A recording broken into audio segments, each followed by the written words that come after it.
യാത്രയിൽ സ്ത്രീകളുടെ സുരക്ഷിതത്വം നിരന്തരം ചോദ്യം ചെയ്യപ്പെടുന്ന കാലമാണിത്. കേരള മനസാക്ഷിയെ നടുക്കിക്കൊണ്ടാണ് കഴിഞ്ഞ ഞായറാഴ്ച രാത്രി തിരുവനന്തപുരത്തേക്കുള്ള കേരള എക്സ്പ്രസിൽ നടന്ന ഭീകരമായ ആക്രമണം.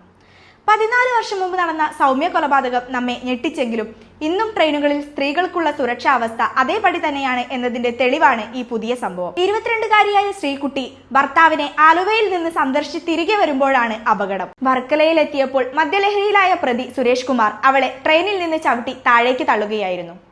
തീവ്രപരിചരണ വിഭാഗത്തിൽ ജീവനും മരണത്തിനുമിടയിൽ ഇപ്പോഴും അവർ പോരാട്ടത്തിലാണ്. അവളുടെ കൂട്ടുകാരിയെയും പ്രതി ആക്രമിക്കാൻ ശ്രമിച്ചു. എന്നാൽ ഭാഗ്യം കൊണ്ട് മാത്രം അവൾ രക്ഷപ്പെട്ടു. പ്രതിയുടെ മൊഴി ഓരോ തവണയും മാറുകയാണ്. അയാൾ എവിടെ നിന്നാണ് ട്രെയിനിൽ കയറിയതെന്ന് പോലും ഇപ്പോഴും പോലീസ് വ്യക്തമാക്കിയിട്ടില്ല. സൗമ്യ കൊലപാതകത്തിന് ശേഷം റെയിൽവേ പ്രഖ്യാപിച്ച സുരക്ഷാ പദ്ധതികൾ, ലേഡീസ് കോച്ചുകളിലെ ഗാർഡ്, വനിതാ കോൺസ്റ്റബിൾമാർ, CCTV ക്യാമറകൾ, കോച്ചുകളുടെ സ്ഥാനം മധ്യത്തിലേക്ക് മാറ്റൽ, ഇവയിൽ പലതും ഇപ്പോഴും കടലാസിൽ മാത്രമാണ്.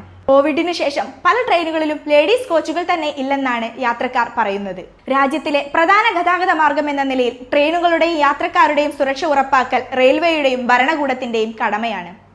സൗമ്യയെയും ശ്രീകുട്ടിയെയും പോലെ മറ്റൊരാൾക്കും ഇനി ഇത്തരം ദാരുണമായ അനുഭവം ആവർത്തിക്കാതിരിക്കാൻ ഉത്തരം പറയേണ്ട സമയം ഇത് തന്നെയാണ്.